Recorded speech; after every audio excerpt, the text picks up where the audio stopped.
I am a big proponent of customizing 3D printers, especially Creality printers. Ender 3 version 2s specifically. I think they are great for customization. Some of the newer ones, they weren't really designed for it, but like Ender 3 version 2, that is perfect for customization. And specifically what I'm talking about is extending it out.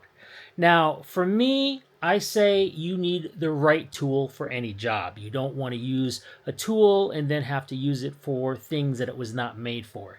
And what I mean is this: if you are designing things and continually printing out specific designs, you want to have one machine for that one design. You don't want to switch back and forth, because if you have that one machine for that one design, then you don't need to do any later configurations. Configuring is a pain to decide, oh, I need to make this one thing and I'm going to use the same printer for it, and then you have to reconfigure to make sure it's calibrated correctly, and then once that's done you print a couple on that, and then you have to go back and recalibrate it for the old print. No, no, no. Just go buy another printer and make a new one, especially because if you are a new registered person going on to Micro Center. Micro Center has a deal for like $99 for like an Ender 3 version 2, so just do it. Why not? It's cheap. I mean, modifying is going to cost you more, so if you have a base of only $99, then start there. So anyway, there are limits, and I say there's a point where you've made your printer too long. And so that's what I'm going to talk about.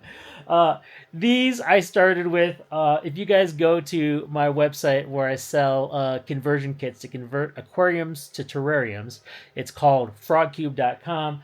I sell conversion kits for 40-gallon aquariums, and 40-gallon aquariums are 36 inches long. So I didn't have a printer that was 36 inches. I figured, okay, well, I can print about 9 inches on an Ender. Maybe I can extend that out to 18 inches. So I made these. These are both 20 inches long by 6 inches wide. And they print my designs here, which are basically sliders for glass with ventilation at the bottom. And I have one for the left side and one for the right side. But then I was like, man, I can make these even longer, right? Let me try. So I designed this one, which was built off of a CR6SE. And as you can see, did a great job. It's 24 inches by 9.5 inches, and that works beautifully. Can print everything I need, very flat, does a perfect job. I decided, can I do this the same with an Ender 3 S1? That was a pain in the butt. Don't try it. Everything that I had to do at the bottom to get this to work, I had to sand plastic down. The S1s, all the new printers are just not designed for this. Don't do it. If you're gonna do it, again, Ender 3 version 2 is great. Especially Ender 3 version 2 is really easy to modify the firmware, because you have to change the firmware so it can handle the new length. If you can't do the firmware, then it's not worth doing. And that's what I did. I used Marlin firmware for these. Very easy to do, not a problem. For those of you who are looking to do something like this, I have a video that I've created that shows the entire process. This is all you need to do. I had to go get these 1550 extrusions and have them pre-drilled for me, but other than that, I basically built this from scratch and then got all the parts. But like that base plate right in the middle there, that's part of an Ender 3 version 2. You can't get it as part of a CR6 SE or anything else. So that's why I'm saying start with an Ender 3 version 2. It just makes sense. Okay, that being said, I wanted to talk to you about the limits, right? How far you want to go. So I decided to test my limits, and I built this sucker right here. Now the reason was simple. I didn't want to take these 18 inch parts and have to always put them together, I wanted one long piece like this. Just one long, easy piece that I could sell. And it was stupid.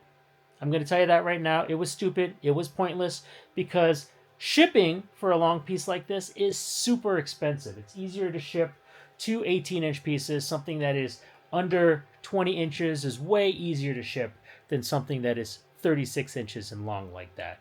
It is irregular, and if it's irregular, it's going to cost way more to ship. But I just wanted to see if I could do it. So why not? So I designed this printer right here. It's not that different.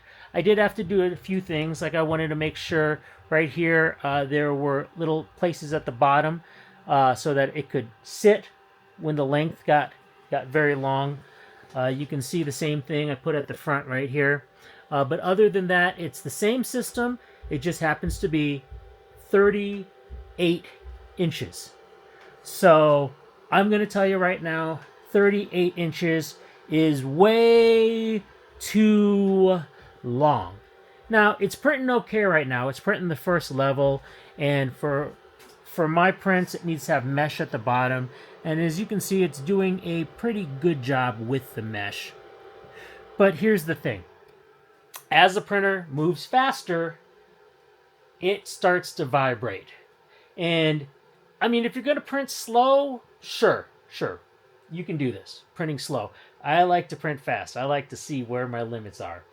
And, when I print around 80, it's too fast. I get vibrations at the very ends. I'm gonna say like right here. So the thing that I'm printing, it's not obviously 38 inches. The base is 38 inches, the base plate, but the bed. But this that I'm printing is about 35 and a half. So I'd say these last 2 inches on on either side, it vibrates way too much. My recommendation would be to stop. Probably the size of the bed should be, at the maximum, I could say 32 inches. 32 inches, and this by the way is an 8-inch bed, 8-inch width. So I don't know if I had made it lighter, it would be okay. It also has, as you can see, 8 points to level the bed, and I definitely recommend 8 points to level a bed. That'll work. That does very well for this. But yeah, 38 inches was too long. So my recommendation is, if you are going to build something like this and say, I'm going to take the ideas that I have from these videos about ender extending and try to go to an extreme, I would say stop at 32. 38 is going to be long. If you are going to do 38, I'm going to assume whatever you're printing, you're going to have to slow it down to maybe 50 millimeters per second, not 80. Yeah. So, hey, thanks for watching.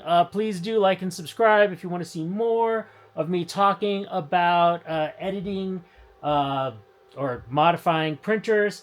I want to get into the Vorons. That's what I want to do. I want a 24-inch by 24-inch Voron. That's what I want. I have this machine over here from a company that doesn't exist anymore. That it prints 14 by 26, but 24 by 24 just makes more sense. I want to print a big cube, and once I hear more about that with Vorons and I can do that, I'm definitely going to make videos on it. If you want to see those kind of videos, please do like and subscribe.